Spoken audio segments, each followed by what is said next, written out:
In the downriver city of Lincoln Park every year, people dial 911 more than 14,000 times. And let's make it clear right up front, those emergency calls are generally very well handled.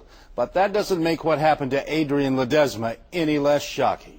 I was really scared because, it's my dad, and he fell. He was not supposed to fall like that. His fall was so frightening because he was just 3 weeks out of the hospital where he underwent brain surgery, and suddenly he's on the kitchen floor, unconscious and shaking with a severe seizure. I was scared. I don't know, I was freaking out. So this 17-year-old grabbed her phone and dialed 911. She says she got no quick answers, so hung up and called again. Now, those emergency calls are recorded, but did you know the recording starts even before the call is answered? So you can hear her near panic when again she can't get an immediate answer, blurting out the F word just as the call is picked up. 911. I need an ambulance at 5 Hartwood.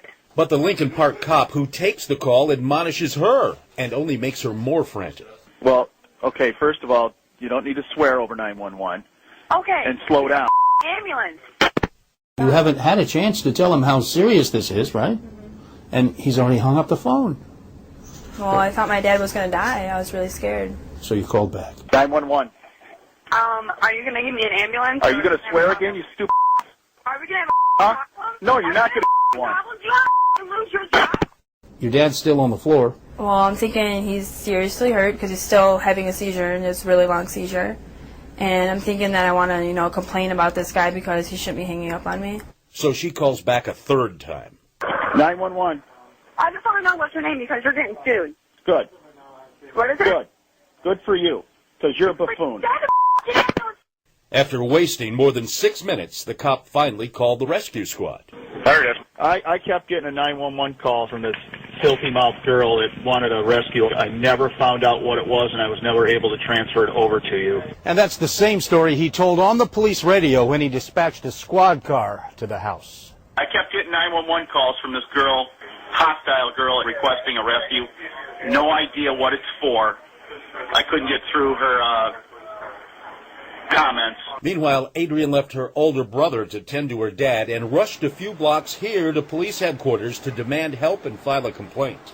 By now, she was even more agitated, more profane and louder when the cop greeted her with this. Are you the girl with the foul mouth? And I said, yes. And then he came out from the back and then put me in the back room and then arrested me. That's right. She was cuffed and cited for disorderly conduct and abusing 911, a charge that doesn't even exist.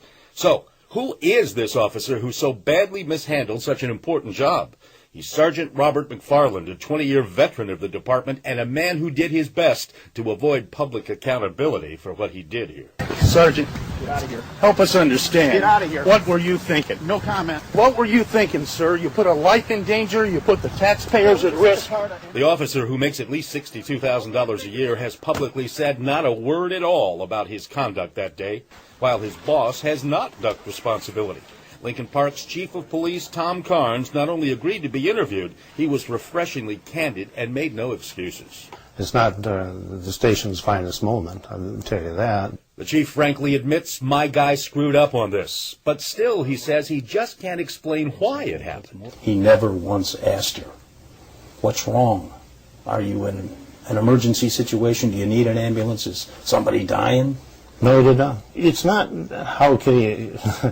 Obviously, something happened there, something that is totally out of his character.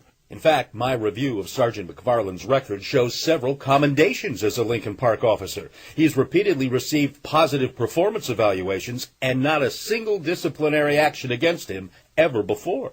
Anybody who finds their dad like that's going to be panicking, So I think they're trained to know that people are going to be freaking out when they call. I wouldn't feel bad if he got suspended, maybe fired. Is it 30 days suspension? Would that be enough? I think it may be something where he will lose time over, and he will have training. But he'll have his job. Yes. Well, since my visit with the chief, we've learned he's decided to suspend the sergeant without pay for 2 weeks and send him for some additional training. Meanwhile, the girl and her dad, who is home recovering, have an attorney, and they're talking settlement with the city. Steve Wilson, Channel 7 Action.